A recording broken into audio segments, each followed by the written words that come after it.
Hi. On June 28, 2020 at 1:46 a.m. Greenwich Mean Time, Mars will begin its transit in Aries. It is always an important transit because Mars represents, in astrology, that sign, Aries. It is, as we say, the ruler of Aries. Now, as you may know, Mars is also, in mythology, the god of war. It represents our ability to fight, to defend ourselves, and to impose ourselves in a very combative way if necessary. Mars represents our ability to do what we need to do in order to obtain what we want to obtain. So it is a very interesting and important facets of our personality, which of course applies to many areas of our lives according to our needs and according to the situations, but also according to our charts, because we all have Mars in a different position in the chart, and as such it also represents our way of dealing with the idea of, acting, reacting, combativity, fighting, defending ourselves, and so on. To achieve something, it is the main goal of the energy of Mars, is to give us the strength and the determination to succeed, to obtain what we want to obtain. So while Mars is in transit in Aries, because it is going to last for quite a long time, very differently to its normal, usual time spent in a sign, Mars usually takes about 6 weeks to transit one sign. In Aries this year, it is going to take 6 months.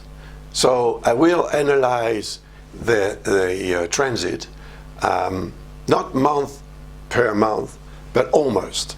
Anyway, we'll have a look now at the chart which is behind me, because it represents the exact moment of the entry of Mars in that sign. So here it is. Mars is here at 0 degrees, 0 minutes, 0 seconds in Aries on the 28th of June 2020 at 1:46 a.m. GMT time, of course. So if you want to know what time it is going to be according to your geographical situation, you'll have to know what is the time difference between Greenwich Mean Time and your location. So once you do that, you can have a chart with a rising sign and houses around it, and that will allow you also to know in what areas of your life Mars is going to be the strongest. And in comparison with your own chart, you will get information that will be very useful to understand how to apprehend and how to manage, channel, and also perhaps make the best out of that very strong energy. But on a global point of view, this sign here, Aries, in red, is a fire sign. Now, Capricorn, which is here, is an earth sign. Earth and fire don't really mix together very easily. You can try, but it's going to be quite a job to, manage to get a sort of complicity and a complementarity between the two elements. So that means that on a astrological point of view, a link between those two signs or two elements is quite, a source of tension. And that tension is going to be even stronger because, as I said earlier, Mars represents Aries. So it is very strong in that sign, and it is going to trigger a need to react and probably some tension and conflicts around the world. Now, because it is going to last for such a long time, it's important to take notice of it and to try and adjust your behavior in order not to fall into the fact that Mars is going to create a tension that could, penetrate you more or less and make you even more in conflict with the world around you. And it could have also an incidence on your security. You never know. An accident happens very quickly. So you'd have to, and we will all have to be careful during that period of time. 6 months, it's quite a long time. The last time Mars was transiting in Aries for such a long time was in 1988. Now, of course, in those days, Jupiter, Pluto, and Saturn weren't around this sign in Capricorn. You must also remember that a couple of days or 4 days after Mars enters in Aries, Saturn, which is here retrograde at 0.20 odd minutes in Aquarius, will again enter Capricorn, where it will remain until almost the end of the year, until the 18th of December. So the fact that there is a conflicting link between those two signs is probably going to have an incidence on the influence of that triple conjunction, which I have talked about when I made the video, on the influence of planetary influence and all the incidents of those transits in 2020. That video is still, available to watch on YouTube. So, be my guest if you are interested. That conjunction here, as I mentioned earlier, has not happened since 6,594 years. So it is a very, very rare conjunction. There were other times where those three planets were sort of transiting through Capricorn, but never such a true conjunction. And you see here, Jupiter and Pluto are in exact conjunction, both retrograde in Capricorn at 24.20 odd minutes in that sign. They're both exactly conjunct in that sign. Now, Pluto represents what needs to be destroyed in order to rebuild on the ashes of what's been destroyed. So Pluto represents regeneration, and regeneration is necessary to be alive. If we cannot regenerate, we cannot keep alive. So we die. Actually, Pluto also represents the god of death. In mythology, Pluto was the god of death and the guardian of hell. Not a very nice job, but anyway, it was his job, and he seems to enjoy it. Anyway, it is a very important, vital energy, if I may say. It is an energy, but it is an energy that we need to control because it represents our ability to get rid of what we don't want anymore, and that is also done on an unconscious manner, when we just regenerate, when our body is regenerating. Like, for example, our cells die and are born again without us noticing it, but it happens very, very often within ourselves. And every day we have also to deal with what our body needs to reject from what we've eaten the day before, perhaps. So in any case, regeneration is necessary, and the way it is acting is also through the process of life and death. So Jupiter conjunct Pluto is enhancing the idea and the need that we have to regenerate. But that regeneration, because of the transit of Mars in Aries, where you see also here Charon, and next to it the Lilith, which we also call the Black Moon in French. Lilith is here showing something that we don't understand, that we don't comprehend, that we cannot really deal with because we don't exactly know what it is. And that is actually linked to Chiron, representing anything to do with health. So it is our health and the way it's been threatened by the situation in the world that this conjunction is very important. And what's happening when Mars is going to transit that sign, it is going to trigger again the influence of those two in discordant configuration with those three. Because by the time Mars reaches the position of Chiron and then the position of Lilith, Saturn would have gone back into Capricorn. And then, of course, the conflicting configuration is going to be felt throughout the world.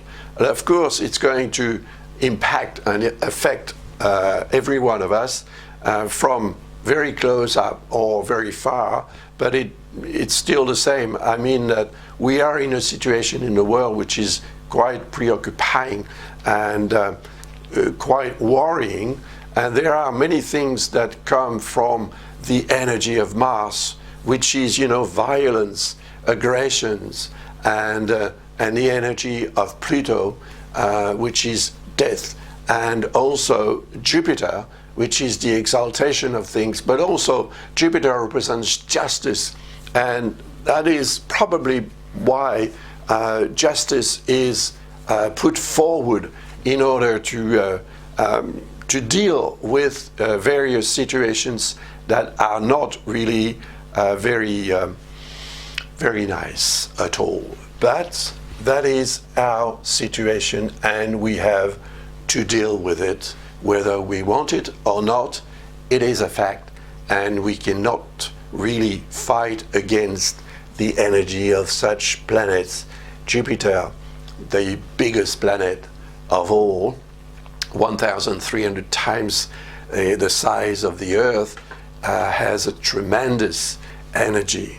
So that energy is, of course, triggering that of Mars, because Mars transiting his own sign is being, very, very strong.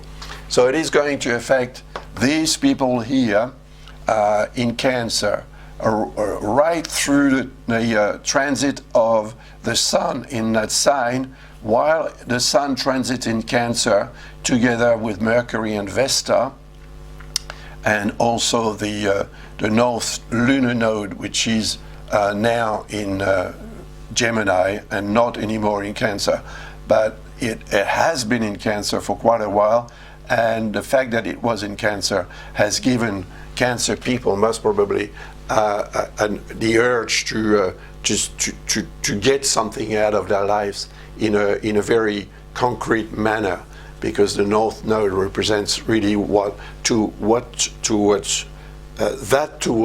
toward which we should tend to go. So it is determination, and now it is affecting and motivating Gemini-born people, and that will last for quite a while, right through the transit of that north node in that sign. So while there is the Sun in Cancer, you see that it is creating also a difficult configuration with the Aries. Why?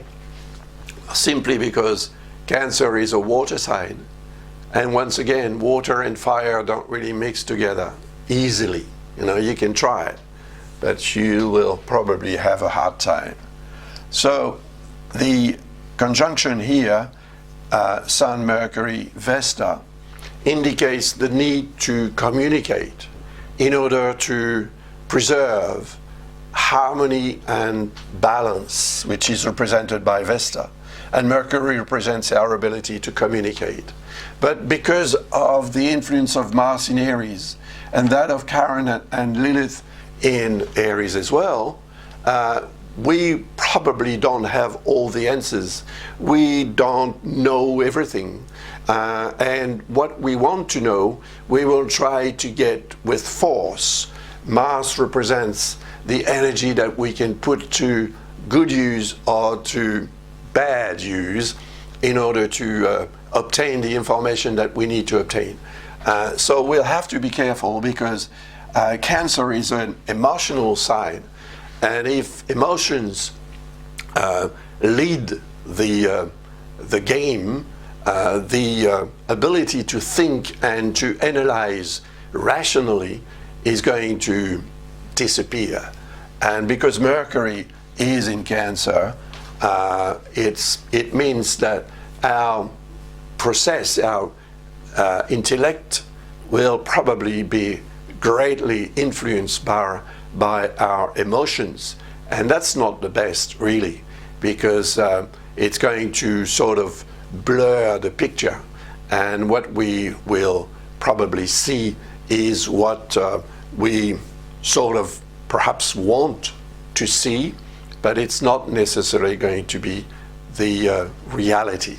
So there will be probably some sort of discomfort between reality and the emotional impact of the situation on all of us. So we'll have to be careful. Of course, Cancer people, Aries and Capricorn will probably need to be careful as well. Otherwise, of course, they may get into trouble. Now, Capricorns are led by this conjunction here, which is going to get a bit stronger later on. Now, let's see what happens next when Mars gets close to Chiron later on in the month of July, actually. On July 14, 2020, Mars, you see, reaches about 9 degrees 30 here compared to 10 degrees for Chiron. So it will have a very strong influence, but it will have that influence for about 3, 4, 5 days before and 3, 4, 5 days after. That is the time, you know, when Mars will be around the position of Chiron. And Chiron represents everything that is troubling us health-wise. So because Mars is there to trigger a stronger energy, it is probably going to have a very strong impact on all of us. Now, you see that Mars is creating also a difficult aspect with Mercury here. So Mercury represents, as I said earlier, our ability to think, to analyze, to communicate. But because it is in Cancer, the emotional self is going to lead probably our way of thinking and analyzing. So in the world at large, it's going probably to trigger some tension again because Mars represents that, and it will probably also trigger something preoccupying as far as health is concerned as well. And because Mars represents, in medical astrology, Mars represents the head and the organs of the head, nose, mouth, the teeth, the ears, the eyes, and so on. It's probably also a region that we should try to protect as much as possible, because shocks are also represented by Mars, violence, accidents. You know, you hit your head, you hurt your head, you hit your head, you hurt it, and also perhaps you get from inhalation, you can get sick as well. So be careful around that date, because things may happen very quickly. And Mercury represents communication. Now, communication is also the tools to communicate. And the tools to communicate are, of course, your phone or the internet, or your car, or any other type of vehicle that you may use to go from A to B. Now, you'd have to be also, we will all have to be careful driving our cars or going places during that time, because of, you know, probably some tension, probably also the need to go faster. Mars represents the accelerator. So in a car we need an accelerator, but there is also a brake pedal. And in that sense, it means that we'll have to learn how to use both in order to get where we want to go safely. And that is on a sort of primal point of view, but it is also on a secondary point of view.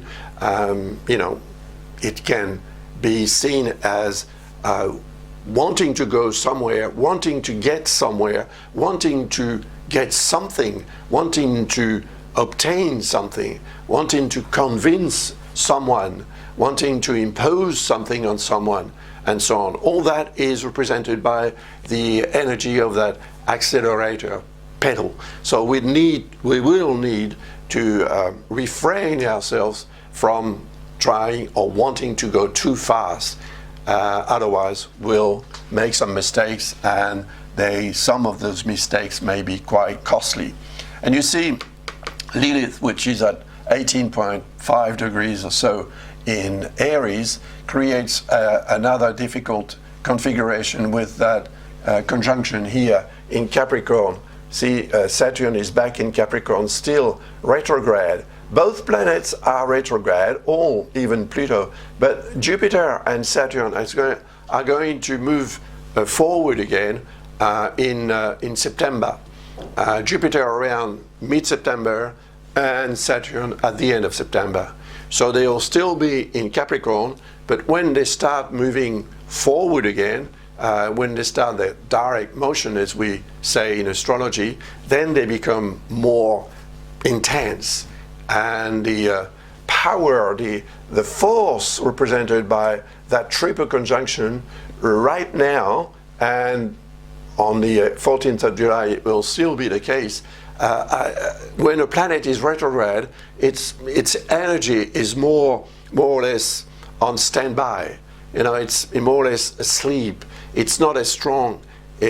So it may seem that the problems are behind us, whatever they have been, those problems in your life, in my life, in other people's life, in the world as well, may seem to be behind us.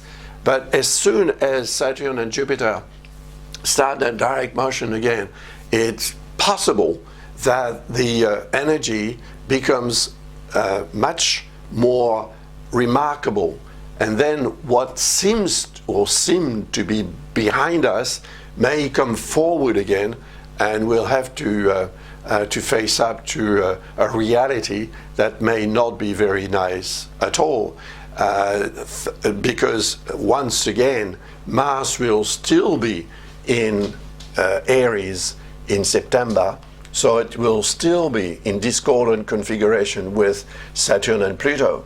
And you see on the 14th of July, there is also the Sun here conjunct Vesta, opposite those three, and in discordant configuration with Lilith, and more or less also with Mars, because Mars is in Aries, a sign which is not really friendly with Cancer, on the basis of their elements, of course.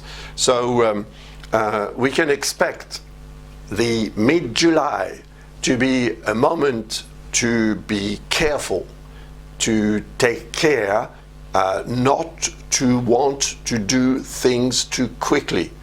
that may affect the weather, for example. It may also affect the planet itself as far as seismic tremors or volcanoes, fires. This is a fire sign. So naturally, fire will be triggered when Mars is transiting a sign like Aries or a sign like Leo or Sagittarius. They're all fire signs. So because it is going to last for 6 months, the energy of Mars may actually trigger some fires. But fire may also be in ourselves. So we'll have to also watch what is going on in ourselves in order to avoid that fire to make us even more intense, that it could threaten our security, our safety, or our health. Then Mars is going to carry on and reach the position of Lilith, and we'll have a look at the chart now. On August 5, 2020, Mars will transit the position of Lilith here. Mars is at 20 degrees, Lilith is at 21. So on August 5, August 6, until August 10, the energy of Mars around the position of Lilith is going to be very strong. The good thing is that the Sun during that time will be in Leo. So in Leo, it is in good relationship with what's in Aries, because this is a fire sign and this is a fire sign. And of course, signs of similar elements are complementary and quite friendly with one another, you know. So the fact that that Sun transits in Leo, which is that fire sign, and which is the Sun sign, Leo is represented by the Sun in astrology, and Mars is represented by Aries, is represented by Mars. So the beneficial link, which is going to last actually until the end of the transit of the Sun in Leo, will have a positive effect in the lives of those people born under that sign Leo, and it will also have a pretty good effect for people born under the sign here in Aries. And of course, under this sign here, Sagittarius may find it quite interesting during that period to deal with what they need to deal in a more efficient manner. Because right through the transit of that planet Mars in Aries, actually, it will be in good configuration with with Sagittarius and with Leo, of course. Also with Gemini, also with Uranus. Those are the signs that are going to be beneficially affected by the energy of Mars. And that energy is going to give them more energy to act, to react, to do things, and anything that can be obtained thanks to their ability to combat, more or less, you know. And so while Mars is here around Lilith, you see I've got a blue line and a red line around, because it is half and half. Good for Leos, and good to deal with what needs to be dealt with in order to shed some light. You see, light is represented by the Sun, and Lilith represents the shade, what is, you know, what is dark, the darker zone of life is represented by Lilith.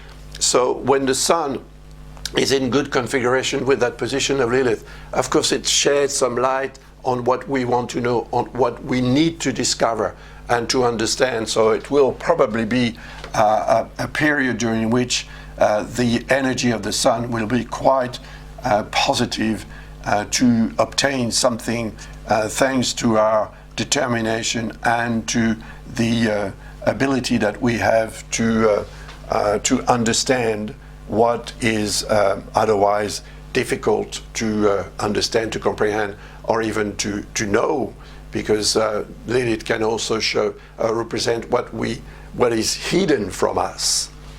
And there is you see an opposition here between Mercury. Mercury will just enter into Leo together with Vesta. Vesta is an asteroid that orbits between Mars and Jupiter. To me, it represents harmony and balance, well-being. And Mercury represents, as I said earlier, our ability to communicate with one another and to think, to analyze, to understand, to learn, and so on. So there is an opposition here. But it is what we call a false opposition, because Saturn, which is here in opposition with Mercury and Vesta, is in Capricorn. And Capricorn is not a sign which is opposed to Leo. The sign opposed to Leo is Aquarius. So because it is at the end of Capricorn, the number of degrees is acceptable to declare that it is an opposition. That's why the program actually draw that line. But to me, it is an aspect, as we call them in astrology, that shows that we need to be careful, because the opposition may seem to be something that is blocking, because Saturn has a tendency to sort of, put the pressure and apply the brake pedal, as I said earlier. So it may be slowing down our ability to understand or even to communicate or to want to communicate. And it might more affect actually people born under the sign Cancer before the 5th of June, before Mercury starts to start its transit in Leo. So then next we'll see what happens during the transits of the Sun in the signs in which it is going to go through during the for the whole duration of the transit of Mars in Aries. The Sun is going to transit in Leo.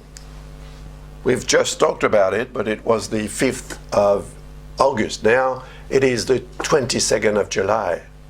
That's when Leo is going to begin. Usually, Leo begins on the 23rd of July, as you may know. But 2020 is a leap year. And because of that, all birthdays after the 28th of February, which has become, which was Mars last year, 1st of Mars last year, was the 29th of February this year.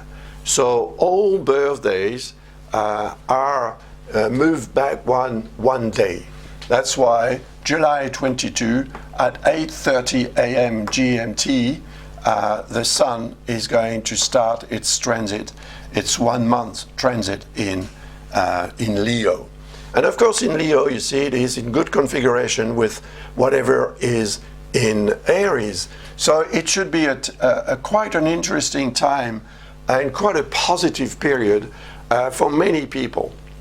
Fire signs are always interesting to do things. Fire signs are indicating people who are in acting, not just reflecting, analyzing, standing by, waiting.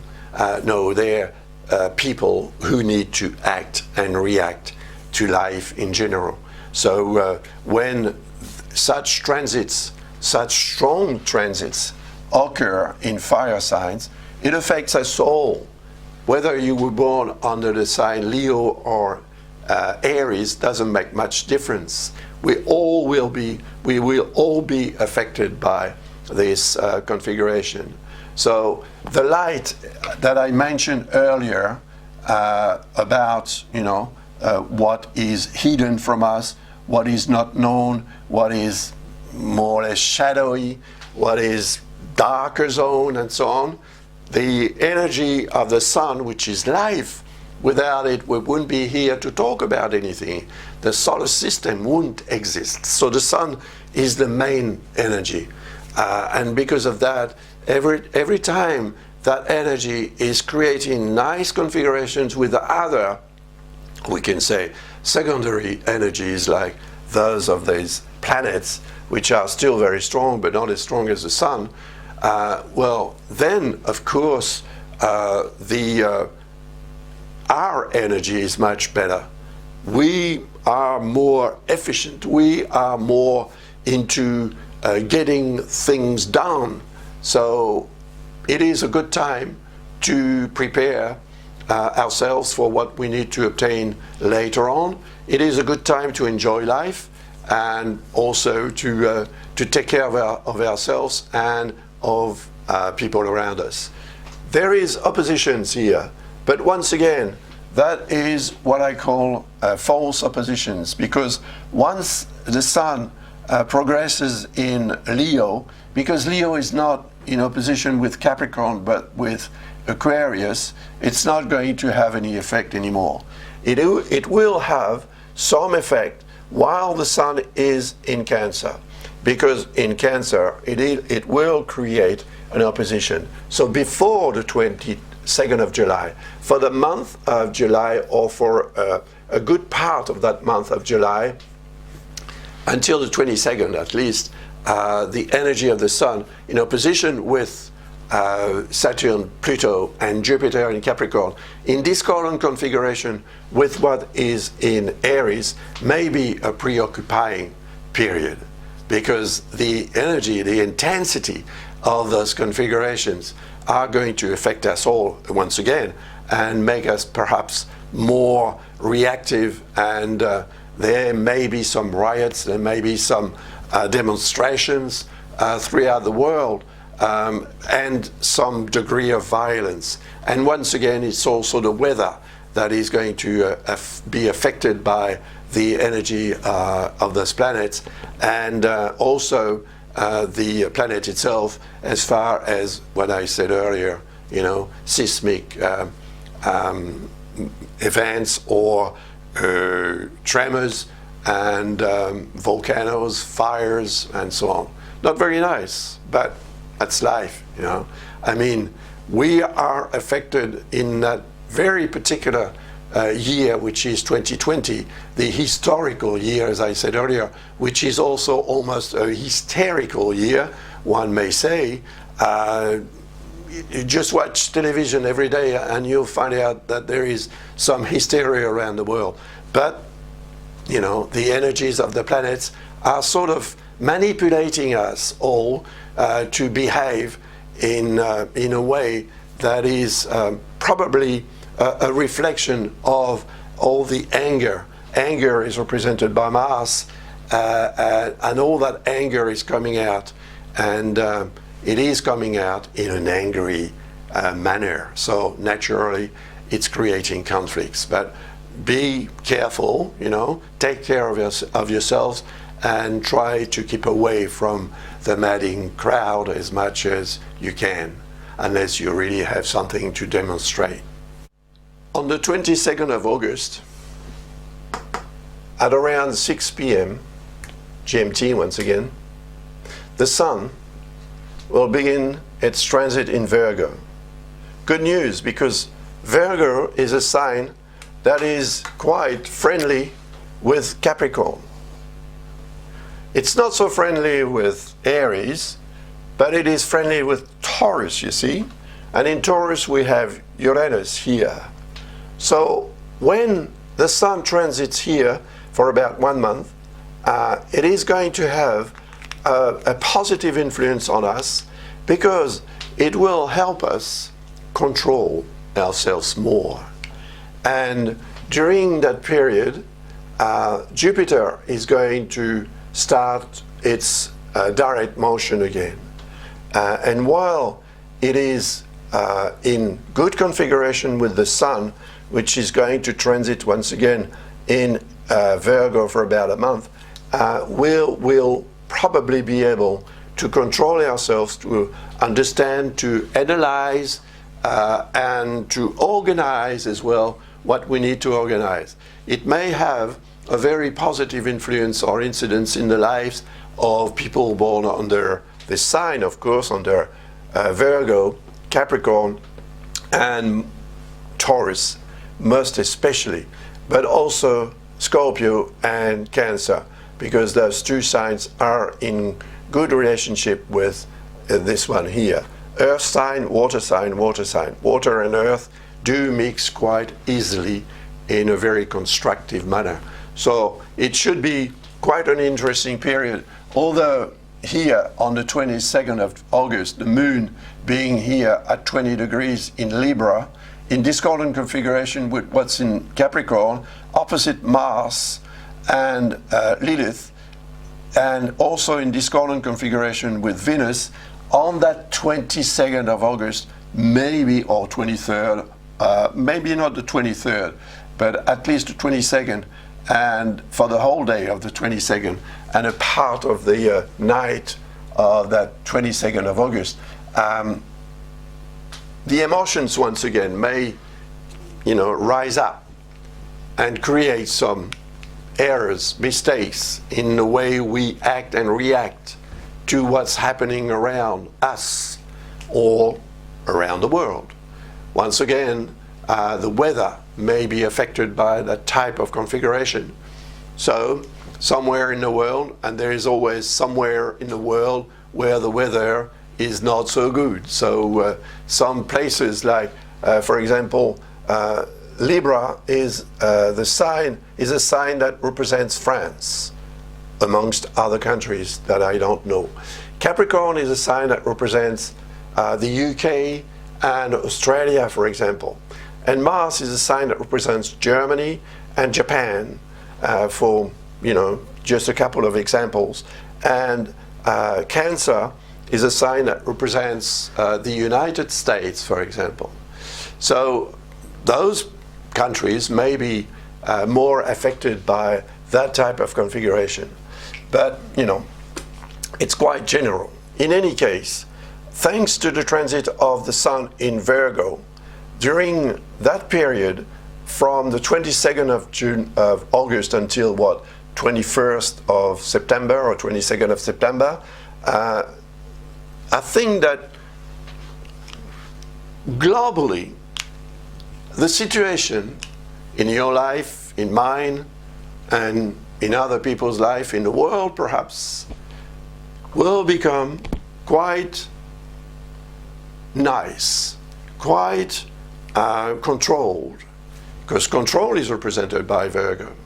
Virgo is a sign that represents our ability to focus on details. And when we do focus on the detail, we can, understand and pinpoint what is not going right or what should be done, and so on and so forth. Although focusing on details may also make us lose the whole picture by focusing just on one detail. So we need to also address the whole picture. But thanks to the Sun and Mercury, which represents our ability to think and to understand things, in good relationship with all those, I think that we should be able to get some very interesting solutions to important problems during that period of time. And then the Sun will transit in Libra. September 22, 4 p.m. GMT, around 4 p.m. GMT, the Sun begins its transit in Libra. Now, in Libra, of course, the Sun is going to create an opposition with what's in Aries here, because Aries and Libra are opposite signs. And also it is going to create some conflicting configurations with what's in Capricorn here, Jupiter, Saturn and Pluto. Now you see that on the 22nd of September, Jupiter is not R anymore, it's not retrograde anymore, because it will have begun to its direct motion around mid-September, so a bit before the entry of the Sun in Libra. And you see that Mars is also retrograde here. Mars retrogrades from the 10th of September until the 14th of November. And the retrogradation of Mars may make it less virulent, less aggressive. And so we may feel more at peace. But then again, Mars, when it retrogrades, indicates that we may do the wrong thing, just thinking that we are doing the right one, because perhaps we suddenly lose control. Perhaps suddenly we forget what we should be doing. We have not so good reflexes, so we react too quick or too slow. And that, of course, may trigger some errors, mistakes, and incidents of all kinds. So while Mars is transiting, and here you see it is exactly conjunct the position of Lilith, the black moon once again. And it is there to indicate that it will be a time when we will need to address a situation that is quite dark. The darkness is represented by Lilith. What we don't understand, what is not shown to us, what we want to know, what we want to understand, of course, and the veil that we want to lift in order to see things as they are, rather than just imagining what they are like.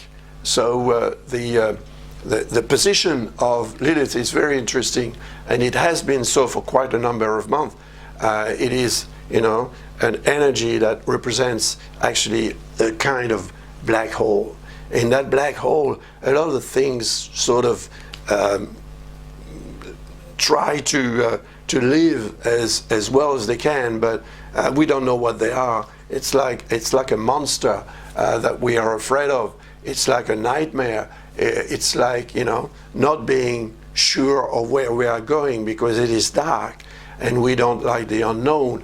And the unknown is represented by Chiron, so by Lilith. And because Chiron is in the same sign, of course, the unknown is also centering itself around the health situation, our health, and the situation in the world. So while the Sun is in Libra until the 21st, I imagine on the 21st of October that it is going to transit in Scorpio, but while it is in Libra, we will certainly need to kind of relax, try to take as much time as we can to think before we act. Because if Mars retrograde indicates a tendency to lose control and not really know how to do things, we will make mistakes for sure.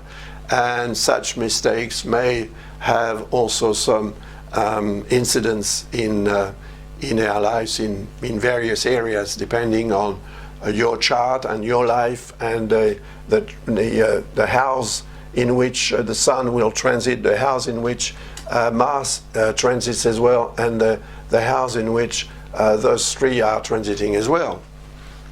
Quite interesting, but this is 2020, and until the end of that year, we are not going to get rid of these configurations. So we have to live with them and to try and channel that powerful, very powerful energy and protect ourselves as much as we can.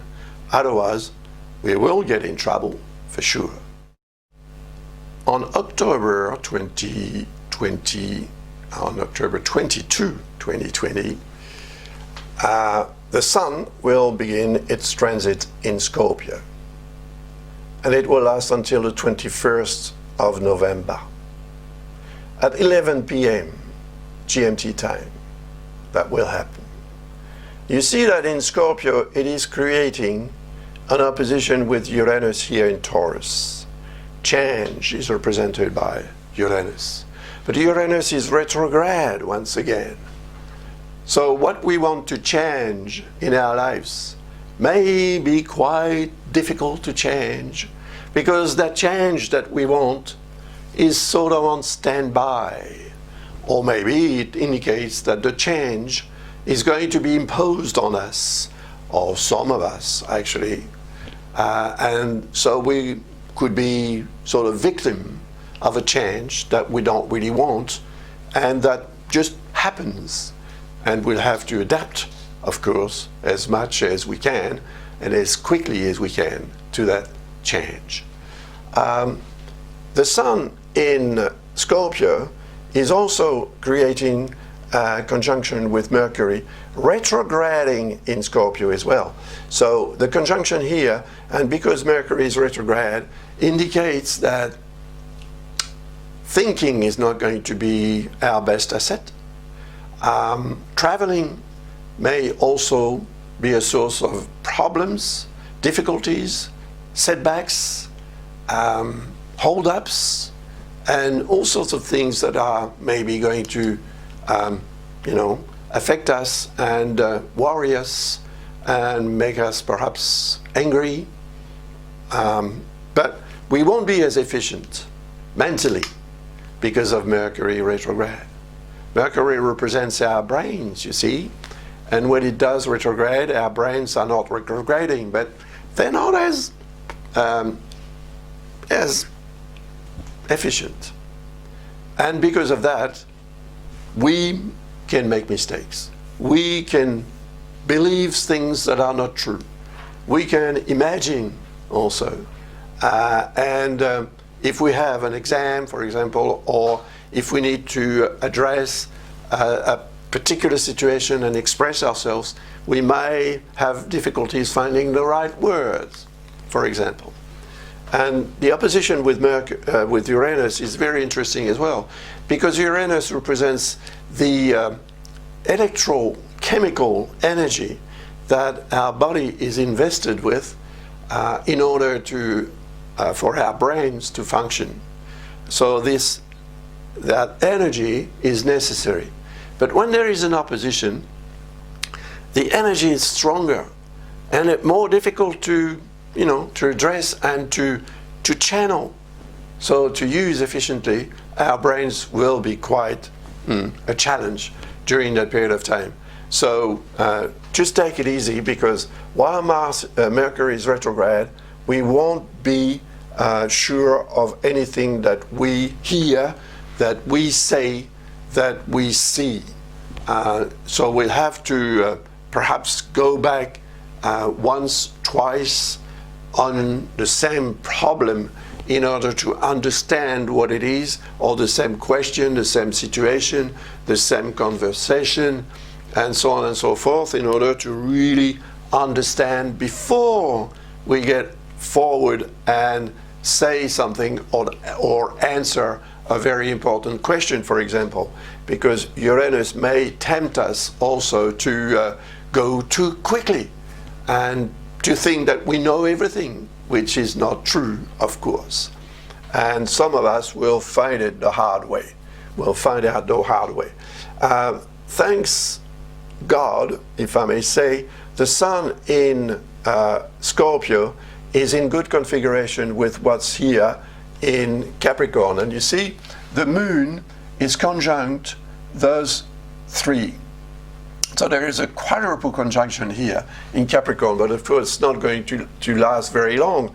But it means at least that during that short period of time of some maybe about 16 hours after that conjunction occurs, and about perhaps 16 hours before, so for about 32 hours around that time here on the 22nd of October, the Moon will be around this conjunction here, creating a good conjunction here with Venus, which may be quite a source of satisfaction, and an increase in luck, for example, also is represented by Venus. So good things may also happen around that time, especially for people born under that sign here, Capricorn and Virgo, and perhaps as well Taurus.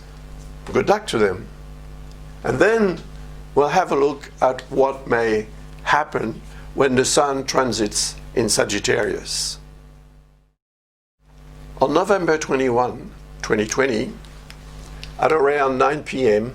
GMT, the Sun begins its transit in Sagittarius. Now, Sagittarius is a sign that is in good configuration with this one here, where Mars, as you can see, is in direct motion again. There's no R anymore, so it's in direct motion again. And it is in good configuration with the Sun, and it will be so until the end of the transit of the Sun in Sagittarius, which will end, I think, on the 21st of December or a bit before that. So anyway, what is going to happen is quite interesting in terms of what we can do. Once again, we are here dealing with fire signs. Sagittarius is a fire sign, and Aries is a fire sign. So they're quite friendly. And of course, the Sun is life. So it is going to give life, good life, to the energy of Mars, and also to the energy of Chiron, which is also in Aries. So for about 1 month, we will be also more efficient in dealing with what needs to be dealt with now, not tomorrow, now, just quickly but efficiently, in a harmonious way. This configuration will probably avoid, for most of us, trouble due to conflicts with the world around us or people around us, or just because we are impatient and so on and so forth. It is going to have a positive effect in the lives of people born under this sign here, of course Sagittarius, also Aries and Leo, which is a third fire sign. It's also going to have a positive effect for people born under this sign here, Aquarius, and the other one here, Libra. But here you see there is the South Node, and the South Lunar Node is in discordant configuration with Neptune, which is also in discordant configuration with the North Node here in Gemini, and in discordant configuration with Vesta here in Virgo. And that means that we may, for some of us at least, and perhaps in the world as well, dealing with the difficulties of life may be somehow blurred. The picture may be blurred. Neptune represents what we need to believe and what we tend to believe in order to see things the way we want to see them, rather than the way they are. But when we do wake up, the dream just disappears and reality comes back again.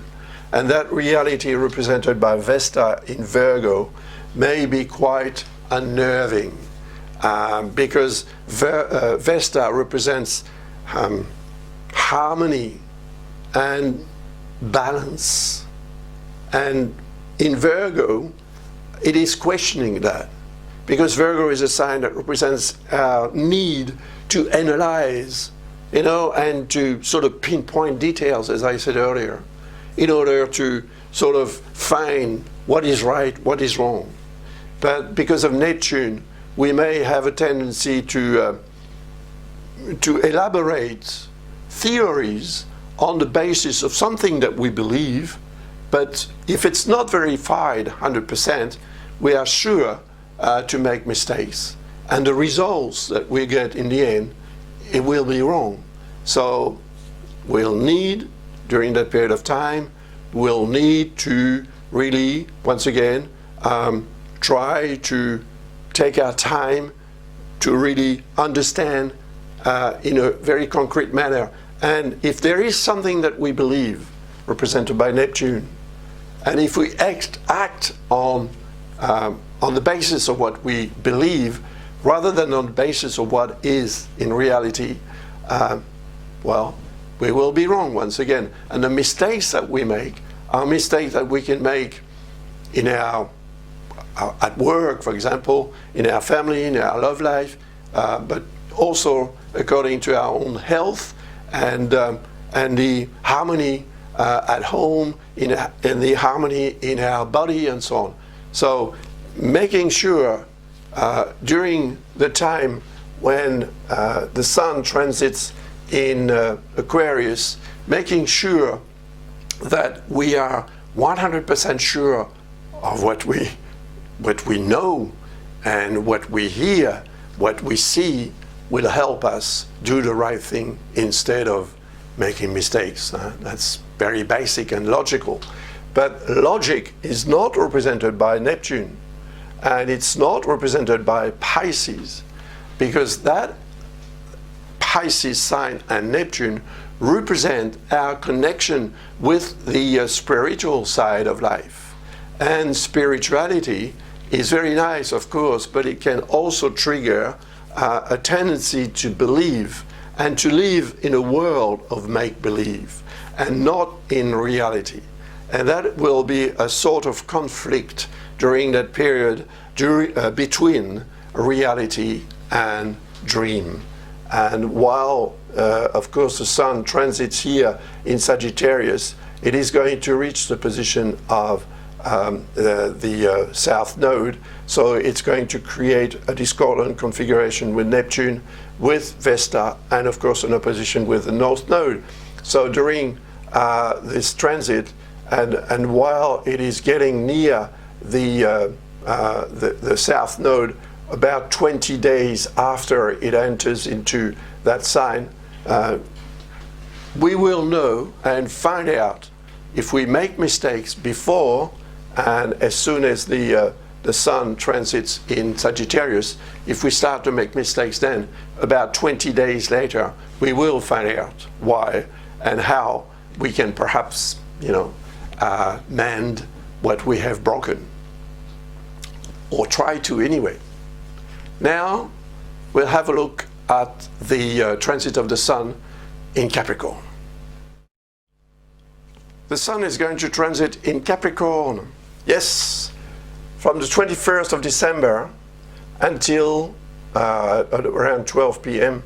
Until January 19th, I think, 2021. While it is in Capricorn, of course, it's going to join with the position of Pluto about 24 days after, so early in January. But you see, Jupiter and Saturn are not anymore in Capricorn, because those two are going to move into Aquarius 2 days apart in December, before the 21st of December.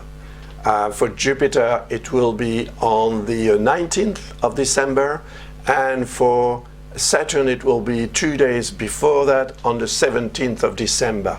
So you see, they are just entering 0 degrees and 30 minutes, 0 degrees and 30 minutes in Aquarius.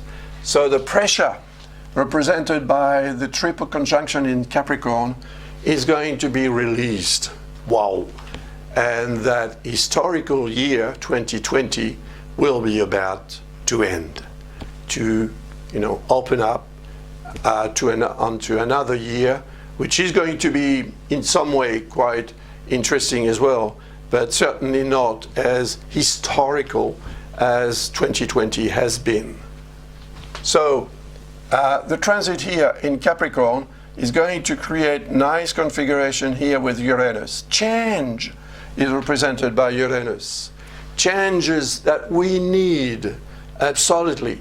Uranus is transiting in Taurus. Taurus is the sign of the earth and what the earth provides, food and so on. So the way we deal with the material side of life and what we use to feed ourselves physically and mentally may need to be changed completely. And that is, of course, triggered by the energy of the sun. Once again, it is conjunct Mercury in Capricorn, and Mercury represents, once again, our ability to think, to understand, to communicate, and so on and so forth. So there will be probably a very strong movement toward change. And you see, Lilith has reached the position of Uranus here in Taurus. So Lilith represents also what needs to be understood, what needs to be unveiled. So light, once again represented by the sun, will be shining, and the light will allow us to understand what needs to be changed. If change is represented by Uranus, and if Lilith represents what is, the unknown, more or less, what is darker, what is not comprehensible, well, then the fact that the sun will shed some light, thanks to Mercury next to it, will give us the energy, the physical energy, the willpower, and the intellectual energy as well, to address the situation and change what needs to be changed.